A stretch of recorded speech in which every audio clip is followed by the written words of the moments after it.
Hello Brian, नमस्कार। आप लोगों का स्वागत है प्रॉपर्टी जोन में, मेरे यूट्यूब चैनल पे। आज हम वीडियो में शेयर करना चाहते हैं। बहुत लोग क्या करते हैं कि जैसे नियर बाय मुंबई महाराष्ट्र में बहुत सारे ऐसे प्रॉपर्टीज़ है जो बहुत लोगों का क्वेश्चन रहता है कि जो प्रॉपर्टी ग्राम पंचायत में है, एक सबसे पहले, फिर उसके बाद एमएमआरडी एसआरए का क्या है, उसका माड़ा का जो प्रोजेक्ट है उसके अंदर क्या है। तो ये बहुत सारे लोगों का कन्फ्यूजन है क्योंकि बहुत सारे ऐसे प्रॉपर्टीज़ है जो ऑलरेडी ओल्ड प्रॉपर्टी है, रीसेल में लेना चाहते हैं, न्यू इसके अंदर लेना चाहते हैं।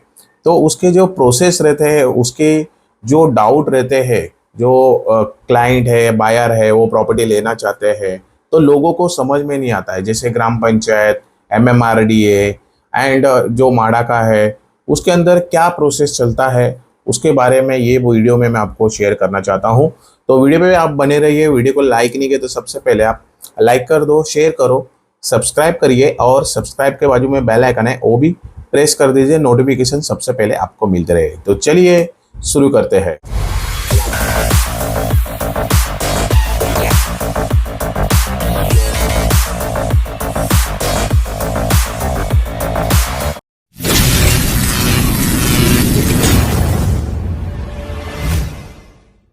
सबसे पहले मैं आपको बताना चाहता हूँ ग्राम पंचायत प्रॉपर्टी। अभी जब मैंने रियल एस्टेट मार्केट स्टार्ट किया गया था 2016 में, और उस टाइम मैंने ग्राम पंचायत प्रॉपर्टीज से स्टार्ट किया गया था। तो ग्राम पंचायत प्रॉपर्टीज में देखा जाएंगे तो उस टाइम हमने सेलिंग का मतलब सेल करते थे, मैंडेट लेते थे, मार्केटिंग करते थे, एंड मेरी टीम भी रहती थी। डेवलपर के साथ हम काम करते थे। तो वो लोकेशन था कशीली कालेर भिवंडी लोकेशन में। और अदर लोकेशन में भी देखा जाएंगे तो बहुत सारे ग्राम पंचायत में 2016 के पहले बहुत सारे काम चालू था यहाँ पे। तो ग्राम पंचायत जो प्रॉपर्टीज के थे, तो उस टाइम कैसा है कि G+2 फ्लोर, G+3 फ्लोर या स्टील प्लस 4 माले की बिल्डिंग, नीचे पार्किंग देके 4 माला करे। तो इसमें बहुत सारे ऐसे कंफ्यूजन थे कि ग्राम पंचायत प्रॉपर्टी में बहुत सारे ऐसे रजिस्ट्रेशन होता है कि नहीं होता है, तो उसके बहुत सारे कंफ्यूजन है। तो आज इस वीडियो में ग्राम पंचायत का मैं थोड़ा सा आपको कंफ्यूजन दूर करने की कोशिश करूंगा। तो सबसे पहले मैं आपको बताता हूँ, आप कहीं पे भी है, महाराष्ट्र में है या अदर सिटी, अदर लोकेशन में हो, वहाँ पे जो ग्रामीण भाग में है, तो ग्राम पंचायत प्रॉपर्टीज में क्या होता है कि सबसे पहले आप ओनर है, लैंड के ओनर है और खुद ही बना रहे हो प्रॉपर्टी, उसके ऊपर कंस्ट्रक्शन कर रहे हैं, तो उसके लिए आपको ग्राम पंचायत से परमिशन लेने पड़ेगी। वहाँ पे महानगर पालिका नहीं होना चाहिए, क्योंकि महानगर पालिका रहेगी तो आपको ग्राम पंचायत परमिशन नहीं मिलेगी। क्योंकि आपको जो खुद का लैंड है, खुद का प्लॉट है, खुद बनाना है, घर है, तो टी जो महानगर पालिका कौन से भी रहेगी वहाँ पे, तो वो उससे परमिशन लेना पड़ेगा। सिर्फ में आपको ग्राम पंचायत प्रॉपर्टी सिर्फ ग्रामीण भाग है, फ्यूचर में 10 साल 15 साल के बाद आने वाला है, तो उसके लिए वहाँ पे आप ग्राम पंचायत परमिशन ले सकते हैं यहाँ पे। तो ये मैंने लैंड ओनर और इंडिविजुअल का बताया गया है। जैसे कोई आपका लैंड है और किसी डेवलपर को डेवलपमेंट करने दे रहे हैं, तो वो डेवलपर का काम है कि सब अप्रूवल ले वो ग्राम पंचायत से। ग्राम पंचायत में जैसे बांधकाम परवानगी, जैसे सीसी बोलते, कमेंटमेंट सर्टिफिकेट बोलते हैं, फिर उसके बाद उसका प्लान अप्रूवल ग्राम पंचायत से ले यहाँ पे, फिर उसके बाद जो search report, title certificate, NA, उसका सब पूरा ग्राम पंचायत में रहे। बट वो ग्राम पंचायत ग्रामीण ही रहे। जैसे अभी हम महानगर पालिका आने वाला है, ठीक है, फिर उसके बाद एमएमआरडीए आने वाला है वहाँ पे डेवलपमेंट, जैसे कोई सिडको आ रहा है वहाँ पे, या एमएसआरडीसी आ रहा है वहाँ पे, तो आप ग्राम पंचायत से परमिशन नहीं ले सकते। आपका ऑलरेडी ग्रामीण है और फ्यूचर में ग्रामीण ही रहने वाला है, तो आप ग्राम पंचायत से परमिशन ले सकते हैं यहाँ पे। तो इसमें पूरे डॉक्यूमेंट्स आपके प्रॉपरली रहने चाहिए। मैं इसके बारे में डॉक्यूमेंट्स बता देता हूँ। जैसे अभी फॉर एग्जांपल आप कहीं भी प्रॉपर्टी ले रहे हैं डेवलपर्स के, अभी बहुत सारे जगह पे मैं नियर बाय मुंबई के पास बताता हूँ और महाराष्ट्र में बताता हूँ, क्योंकि बाकी लोकेशन पे भी रहेंगे अलग अलग। जहाँ पे मैं आपको बोला कि महानगर पालिका आएगी, वहाँ पे कोई एमएमआरडी मतलब महाराष्ट्र का रहता है, और वो स्टेट का रहेंगे तो वो डेवलपमेंट आने वाला है, या महानगर पालिका आने वाले, कौन से भी XYZ आ रहे हैं, तो वहाँ पे आपको ग्राम पंचायत परमिशन नहीं देगी यहाँ पे। उसके लिए वहाँ पे आपको वेट करना पड़ता है यहाँ पे। तो कुछ ऐसे प्रॉपर्टीज जो है आपको ग्राम पंचायत से परमिशन मिलती है। बट ग्राम पंचायत से परमिशन कैसे मिलती है कि जो लैंड ओनर रहता है वो पहले से सीसी मतलब कमेंडमेंट सर्टिफिकेट बांधकाम परवानगी पहले ही ग्राम पंचायत से ले लेता है। खुद का लैंड है पहले ले लेते हैं, और वो जो लैंड रहता है लैंड ओनर के नाम पे सीसी रहता है, नॉट ए बिल्डर के नाम पे रहता है यहाँ पे।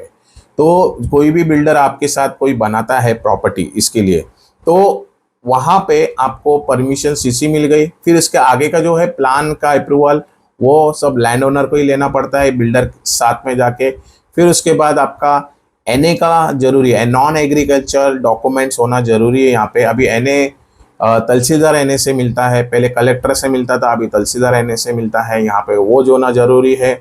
और वहाँ पे आपका सर्च रिपोर्ट होना चाहिए, क्योंकि सर्च रिपोर्ट 30 साल का जो लैंड है उसके ऊपर क्या ट्रांजैक्शन हुआ है वो सर्च रिपोर्ट होना जरूरी है यहाँ पे। फिर उसके बाद जो आपका बिल्डिंग कंप्लीट हो जाए तो ग्राम पंचायत से आपको कंप्लीटेशन सर्टिफिकेट लेना जरूरी है।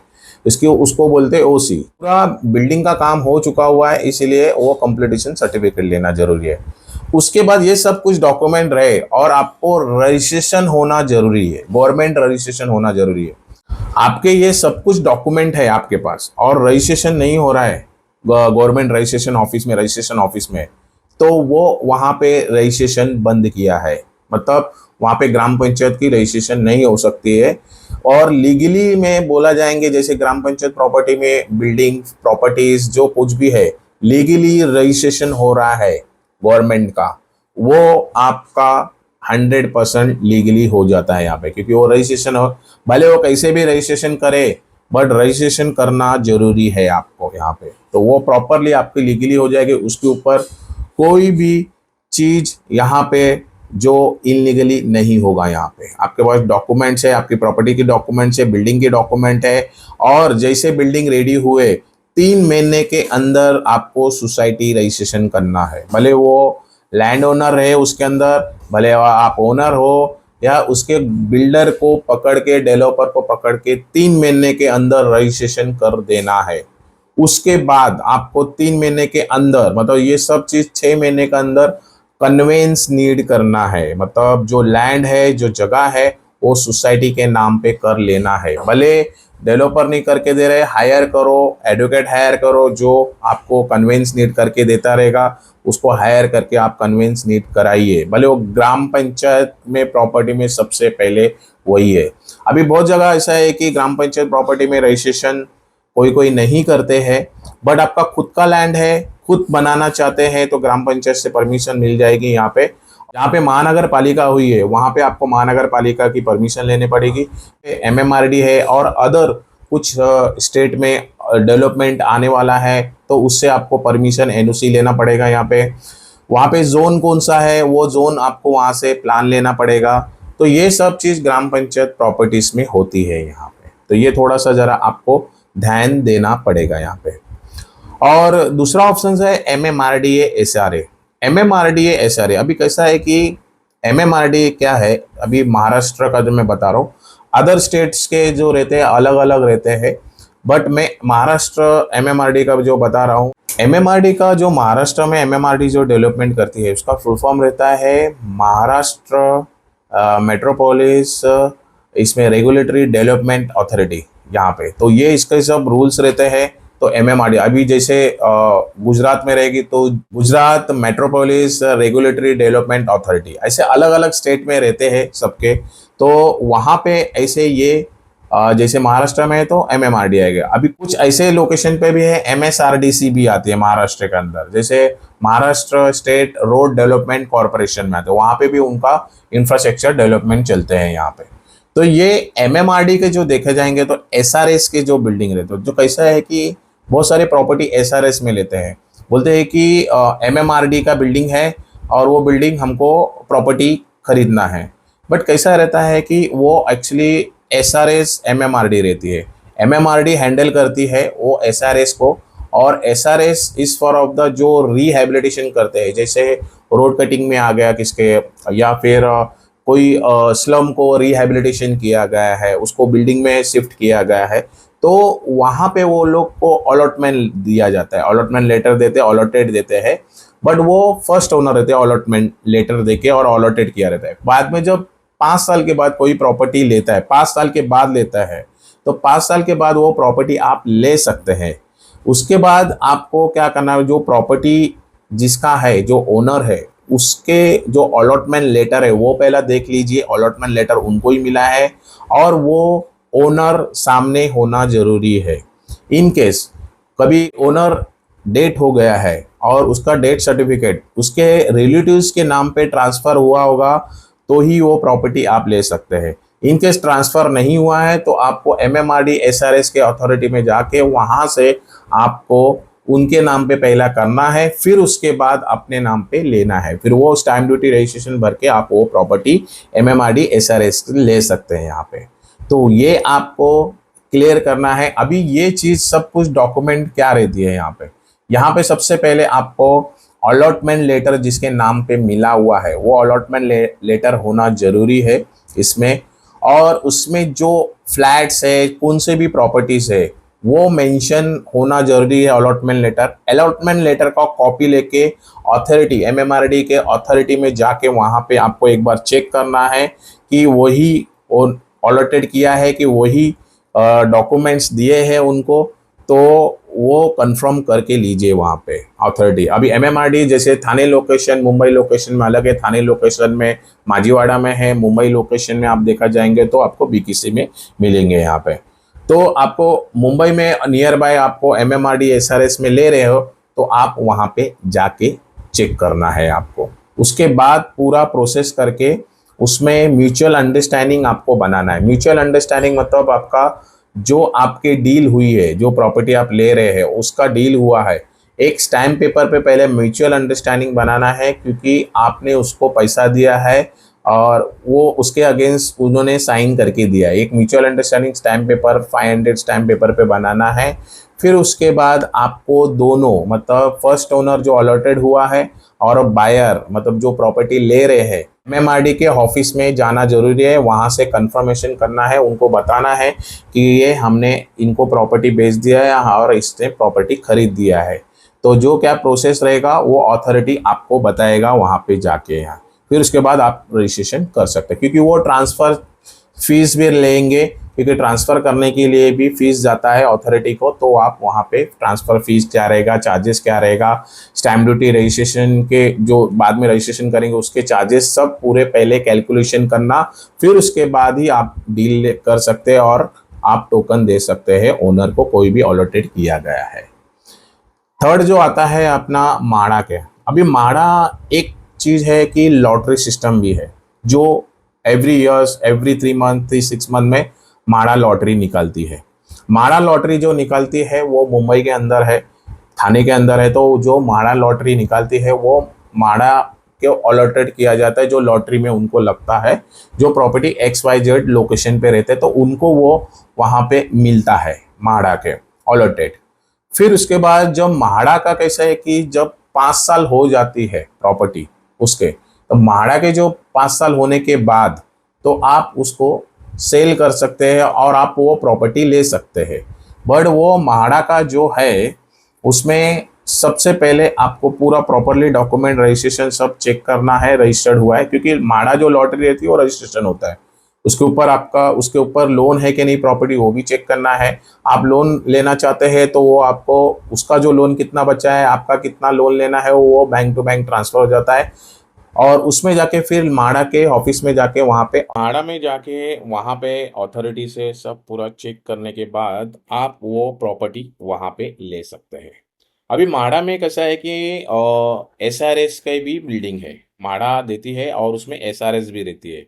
तो SRS का क्या रहते हैं, जो बिल्डिंग्स आपको मैंने बताया कि जिनका रिहैबिलिटेशन होता है, जैसे स्लम रिहैबिलिटेशन हुआ या रोड कटिंग में कुछ भी उनकी प्रॉपर्टी जूनी प्रॉपर्टी उनके साथ गया है, तो उनको वहाँ पे अलॉटेड किया जाता है। अलॉटेड करने के बाद उसके बाद 5 इयर्स कंप्लीट होने के बाद आप वो प्रॉपर्टी ले सकते हैं यहाँ पे। बट जो अलॉटेड हुआ रहता है तो सबसे पहले मैंने वही बताया कि MMRD भी SRS रहते हैं, उसमें जैसे माड़ा SRS के रहते तो वहाँ पे आपको जाके चेक करना है यहाँ पे माड़ा में। और वो चेक करने के बाद आपको उनको अलॉटेड हुआ है, कंफर्म वही ओनर है कि वो डॉक्यूमेंट्स उनके पास क्या क्या है उसके नाम पे, जैसे डॉक्यूमेंट अलॉटमेंट लेटर रहेंगे और प्लस इसके अंदर आपका वहाँ पे उनका इलेक्ट्रिसिटी बिल रहेगा, प्रॉपर्टी टैक्स रहेगा, ये सब चीज़ रहना जरूरी है। और जैसे 5 साल हो जाता है और वही प्रॉपर्टी आप लेना चाहते हैं, डॉक्यूमेंट होना चाहिए। और उसके बाद आप है ना अथॉरिटी को जाके वहाँ से बात करके क्या चार्जेस ट्रांसफर्स है, फिर उसके बाद स्टैम्प ड्यूटी रजिस्ट्रेशन के चार्जेस क्या है, और अथॉरिटी बोले कि एग्रीमेंट कितने का है, कितने का व्यवहार हुआ, उसके हिसाब से आप स्टैम्प ड्यूटी रजिस्ट्रेशन पे कर सकते हैं। बट वहाँ पे ट्रांसफ़र करने के लिए भी आपको चार्जेस जाएगा, अथॉरिटी को देना पड़ेगा यहाँ पे। तो ये पूरे महाड़ा के है ग्राम पंचायत प्रॉपर्टी एमएमआरडी की जो है, ऐसे अलग अलग इसके अंदर डॉक्यूमेंट्स होते हैं। आपको ध्यान रखना है कि जो प्रॉपर्टी रजिस्ट्रेशन नहीं होती है, गवर्नमेंट रजिस्ट्रेशन नहीं है होती है, वो प्रॉपर्टी आप बाय मत करना, प्रॉपर्टी परचेस नहीं करना। जो रजिस्ट्रेशन होती रहेगी, गवर्नमेंट रजिस्ट्रेशन होती है, तो ही वो प्रॉपर्टीज आप बाय करना। भले आपको बोला कोई रजिस्ट्रेशन करके देंगे, बाद में रजिस्ट्रेशन होगा, अभी रजिस्ट्रेशन बंद है उसके बाद चालू होगा, तब तक वो प्रॉपर्टी मत लीजिए। किसका रजिस्ट्रेशन होता रहेगा लेटेस्ट, तो ही आप वो प्रॉपर्टी लेना, registered, government registered, not a notary paper पे करना है, नॉट ए इसके अंदर आपको जाना है कोई भी स्टैम्प पेपर पे आपको लिख के दे दिया कि ये आपकी प्रॉपर्टी है, नॉट। लाइट बिल आपके नाम कर दिया, प्रॉपर्टी टैक्स भी आपके नाम पे कर दिया, उसका कुछ वैल्यू नहीं है। पर लाइट बिल, प्रॉपर्टी टैक्स उस वो तो गवर्नमेंट को जाएगी ही जाएगी, क्योंकि आपने इलेक्ट्रिसिटी लगाया वो तो देना है, और आपकी जो प्रॉपर्टी टैक्स है वो आपको तो देना ही है, लगाया है तो कुछ से। बट जो नोटरी पेपर पे जो आपका रजिस्ट्रेशन हुआ है, उस पे आपका प्रॉपर्टी का हक नहीं है उसके ऊपर। तो वो आपको थोड़ा सा आपको ध्यान रखना है। सिर्फ यह है कि जैसे हम बात किया जाएंगे, जैसे चौल में बहुत सारी प्रॉपर्टी लेते हैं, चौल जो बहुत जूने वाले चौल, जैसे हम बात किए जाएंगे 1986 के बाद, 1990 के बाद जो प्रॉपर्टीज चौल में है और जूना चौल है और पहले से बसा हुआ है, तो वो प्रॉपर्टी आप नोटरी पेपर पे ट्रांसफर करके ले सकते हैं। क्योंकि वहाँ पे कैसा है कि अभी करंटली 2017 के बाद, मतलब ऑलमोस्ट देखा जाएंगे जिस रेरा आने के बाद, बहुत सारे स्लम एरिया जो है महाराष्ट्र गवर्नमेंट या अदर अथॉरिटी अदर सिटी में, तो लोगों ने क्या किया है कि जो स्लम को रीडेवलपमेंट का प्लान हुआ है यहाँ पे। तो रीडेवलपमेंट का जब प्लान होता है ना, तो एक जो चौल रहती है, जो आपका जो स्लम एरिया रहता है, वहाँ पे कोऑपरेटिव हाउसिंग सोसाइटी होती है वहाँ पे। और जो जो चौल में जिन जो है मेंबर है, उनका सबका नाम के साथ पूरा रजिस्टर्ड होता है महानगर पालिका के अंदर। तो वो 100% लीगली होता है। आप उनके साथ वो प्रॉपर्टी कोई बेच रहा है, फर्स्ट ओनर और जूना प्रॉपर्टी है, वो बेच रहा है, तो आप वो चॉल में ले सकते हैं। उसके अंदर क्या होगा, आपका नोटरी पेपर रजिस्टर्ड होगा, इसके अंदर नोटरी पेपर रजिस्ट्रेशन होगा, महानगर पालिका में जाके फिर सबमिट करना पड़ेगा आपके नाम पे इलेक्ट्रिसिटी बिल, और आपका जो प्रॉपर्टी टैक्स रहेगा वो। बट प्रॉपर्टी टैक्स में दो चीज कॉन्फ़िगरेशन इसमें कंफ्यूज होता है, पात्र अपात्र, मतलब लीगल और इनलीगल, ये दो चीज प्रॉपर्टी टैक्स में मेंशन रहता है यहाँ पे। तो जब ये सब होने के बाद फिर आपको वहाँ पे जो सोसाइटी अपनी स्लम में और चौल में जो सोसाइटी हुई है, उसके मेंबर बनने के लिए वहाँ पे आपको डॉक्यूमेंट सबमिट करके उनके साथ जो फीस रहती है वो पे करके आप वहाँ का मेंबर हो सकते हैं। तो ये पूरा प्रोसेस है सब इसमें करने के लिए। बट जो अभी लेटेस्ट स्लम एरिया बना रहे हैं और उसमें नोटरी करके, तो वो 100% इलीगली है ये। तो वो आप उसमें मत जाइए, यहाँ पे भले वो कितने में सस्ते में मिल रहा रहेगा, उसमें मत जाइए वहाँ। ये मैंने आपको वीडियो शेयर कर दिया है, आई होप आप लोगों को समझ में आया होगा और थोड़ा सा कन्फ्यूज़न आपको थोड़ा सा दूर हुआ होगा। कुछ क्वेश्चन सवाल जवाब रहेगा तो मुझे कमेंट कर दीजिए, उसका क्वेश्चन आंसर मैं दे दूंगा। और आपको पूरी डॉक्यूमेंट्स के रिलेटेड कुछ बातें करने हैं तो मुझे 7 बजे के बाद, इवनिंग के बाद आप कभी भी कॉल कर सकते हैं 9 बजे तक। ये 2 घंटा आपके सवाल जवाब का मैं आपको दे सकता हूँ। इन केस नहीं हुआ तो अर्ली मॉर्निंग 10 और 11 के बीच में आप कॉल कर सकते हैं मुझे। स्क्रीन पर जो नंबर दे उस पर कॉल करिए। और प्रॉपर्टी जोन का ऐसे ही आपका सपोर्ट मिलते रहे, और आप लोग प्रॉपर्टी सर्च कर रहे हैं कौन से भी लोकेशन पे, ठाणे, मुंबई, नई मुंबई, पनवेल, पुणे, बैंगलोर, कौन से भी लोकेशन पे आप प्रॉपर्टी सर्च कर रहे हैं, तो स्क्रीन पे जो नंबर है, मेरा नंबर है, कॉल कर दीजिए साइट विजिट के लिए। बस इतना ही वीडियो मैंने आपको शेयर कर दिया। वीडियो अच्छा लगा ज़्यादा लाइक कर दो, शेयर करो, सब्सक्राइब करिए, सबका मुझे बेल आइकन है वो भी प्रेस कर दीजिए, नोटिफिकेशन सबसे पहले आपको मिलते रहे। नेक्स्ट वीडियो मिलते हैं। नमस्कार, टेक केयर, जय हिंद, जय महाराष्ट्र।